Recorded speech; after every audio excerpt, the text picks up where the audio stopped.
Hey guys, welcome to This is Arts. I'm so excited about today's episode. Our guest is none other than the multi-talented painter and musician Ribal Molaeb. But before we dive into our conversation with him, here's a quick roundup of some standout cultural events from the past 2 weeks, both in Lebanon and beyond. First up, the hills of Ihden came alive with music at the Ihdeniyat International Festival. Lebanese star Adam delivered an unforgettable night of Arabic music under the stars. In Beirut, the collective exhibition Echoes from Lebanon, Arts and Politics is now on view at Art House, inviting visitors into a dynamic conversation between creative expression and political context. In Birmingham, fans gathered to honor Ozzy Osbourne as his funeral procession passed through his hometown. The legendary Prince of Darkness died on July 22 at age 76. His family joined mourners ahead of a private ceremony. And that's a wrap on our cultural roundup.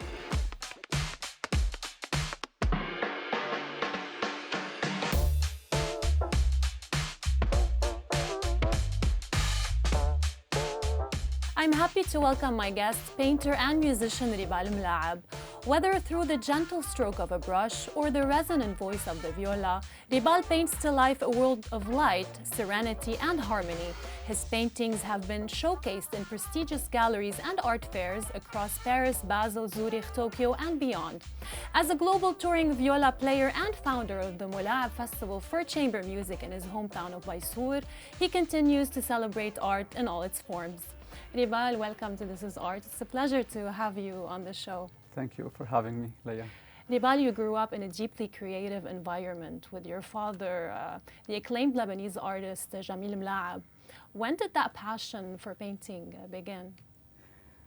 Since my very early childhood memories, I had direct contact with colors.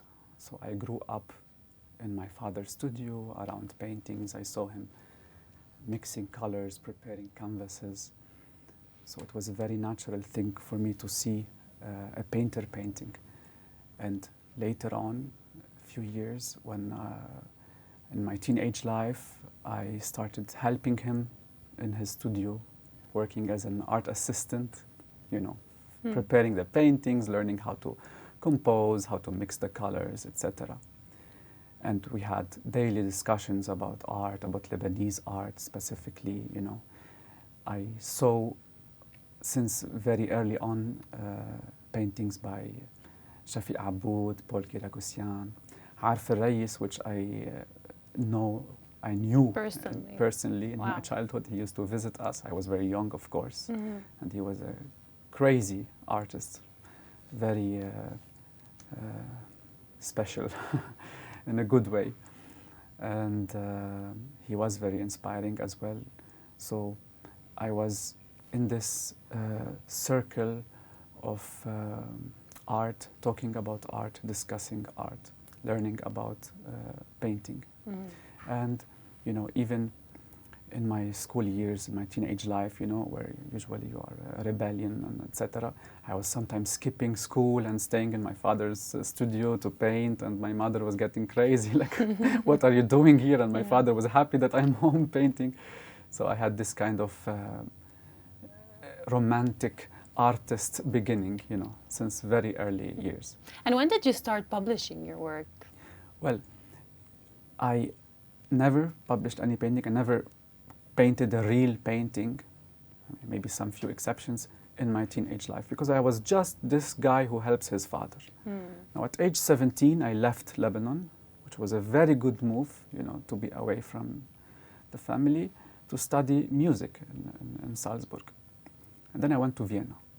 And in my mid-early 20s, when I was 23, 24, I found myself going back to painting just like a person goes back to his hometown, to his home village, to his mother language. And I started painting intensively and suddenly, a lot. It was like the will and the need to paint was being fermented in me like a volcano, but I was not doing it because I was busy studying music, which is a very serious discipline. Sure. Which requires a lot of time, a lot of practice, a lot of seriosity, and nothing else. But when I turned 23, 24, in Vienna, away from my father, missing my home, I started painting like crazy. And how would you describe your visual language? What inspires you the most? Now, since my university education was in music and performing the viola and in music theory and music harmony and counterpoint, etc., and my natural art knowledge was through my father, through Lebanese art. Combining those two, when I started to paint, I found myself painting and thinking of painting as a musician, orchestrating the colors, the shapes, deciding on colors, orchestrating the painting like a musician or a composer would orchestrate the sounds of different instruments in an orchestra. The violins play this, and then the flute is playing this line, and then the basses are playing this line, and then there's a certain rhythm to exactly. it, right? So my paintings are they're not spontaneous. They are very well thought, a bit like an architect, with putting shapes around, trying to design a composition, which from my father I learned a lot about composition from him. All my abstract works goes back to his way of thinking about composition. We see a lot of light, a lot of harmony, a lot of serenity, right? Yes, and this started to happen later. First, I was very serious, wanting to be serious, to create a very well-structured painting, thinking of Arif al-Rais, thinking of Shafiq Aboud, how they were very masters of abstract painting composition. But later, I found myself wanting to eliminate all the unnecessary elements in a painting because I felt that I want less talking, less clutter, fewer words, more light, more warmth, more meaning, with less materials and less elements in the painting. So I felt the most content in an empty painting, between parentheses, because this empty painting from elements is actually full of energy and warmth and love and light and spirituality and. But it's, when you look at it, you think it's a very simple painting. But I found myself very content and very calm in this art of painting.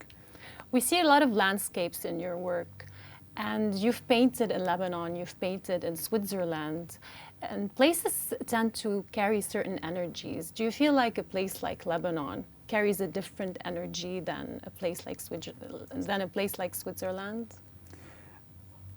I think in my case, I use the landscape or the seascape or the skyscape as an excuse to communicate my goal in painting. It happens that landscape is the most human thing, is the most thing we see,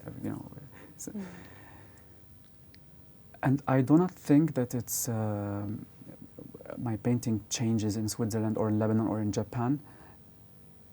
I think that my identity is a Mediterranean Lebanese / Arab / Mount Lebanon / this Oriental Mediterranean person, and I have in me the colors of the Mediterranean, and they are really deep in me, in my DNA, and it's the colors where I feel the most content. So if I'm in the south of France and I look at the sky, it reminds me of Lebanon, and so the answer is no. Wherever I paint, I have my Mediterranean colors are really dominant. Ribal, you studied music at the University of Music and Performing Arts in Vienna and the Mozarteum University in Salzburg. What's the feeling you chase when you're usually performing on stage? Is it expression, connection, the precision? Issue, the issue is, like, as a painter, I'm a composer. As a performer, as a viola performer, I'm reproducing the work. I'm following a certain text. So when I'm standing on stage and performing a piece by Brahms, Beethoven, or Schumann, or whatever, I am following the very precisely written text by this composer. What I can add, the only thing which I can add, is my way of producing the sound, my way of vibrating the instrument, my way of phrasing, my character, you know, etc., charisma. This is the most which I can do as a performer. I, of course, try to color the sounds, etc. But as a painter, I am starting from scratch. I'm composing the piece from zero. It's a different job. It's a different position of expressing. So I'm creating art from zero. As a musician, I'm creating art of the second. It's disappearing. I'm performing it, and you're only experiencing in this very specific second, and then it's disappearing. As a painter, I'm composing my own composition. So Ribal, you've performed around the world, but you never forgot your roots. You came back to Lebanon and you founded the Molaeb Festival for chamber music. Tell us more about that. Every year, I invite my colleagues from Europe, whom I perform with in Europe, in different concert venues. I invite them to the Molaeb Museum in Beirut. I'd like to spend with them, you know, a week preparing a chamber music program and performing to my own public in my own hometown. I think this is very special, and I want that music is also close to people and close to my people. I don't want it to be only a thing which I do in Europe. It was very important for me to create my own chamber music festival in my town. What's next for Ribal Molaeb? What are you working on? Currently, I just have my first solo exhibition in Tokyo, in Japan. And in September, I will have my second solo exhibition in another city in Japan, in Fukuoka, with the same gallery. And after, in December, I have an exhibition in Lebanon, in Beirut. Looking forward to that. Thank you so much, Ribal, for being with us today. Thank you for having me.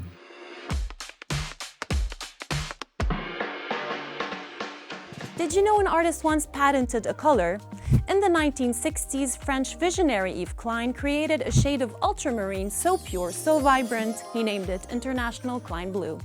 The obsession began under the skies of Nice. Klein was captivated by the Mediterranean blue and set out to capture its infinite depth. For him, color was freedom, lines were limits, but blue was the immaterial, the spiritual. With the help of a chemist, he developed a binder that preserved the pigment's intensity, and IKB was born. He used it everywhere, on monochrome canvases, sculptures, even on people. In his famous anthropometry series, naked women became living paintbrushes. In front of a live audience, Klein conducted them like a performance, directing their movements as they pressed their pigment-covered bodies onto the canvas. Today, International Klein Blue remains a reference point in design and fashion.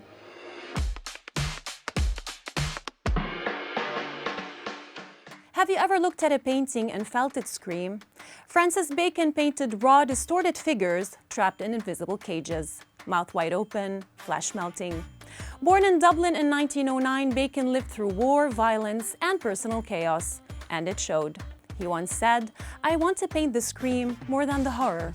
His most famous work, study after Velázquez's portrait of Pope Innocent X, a pope frozen with scream, veiled in shadow and fear. Bacon didn't paint people, he painted what life does to them, how trauma, time, and desire twist us from the inside out. He didn't just capture the human condition, he disfigured it until it was honest. That's it for today's episode. Stay inspired. Until next time.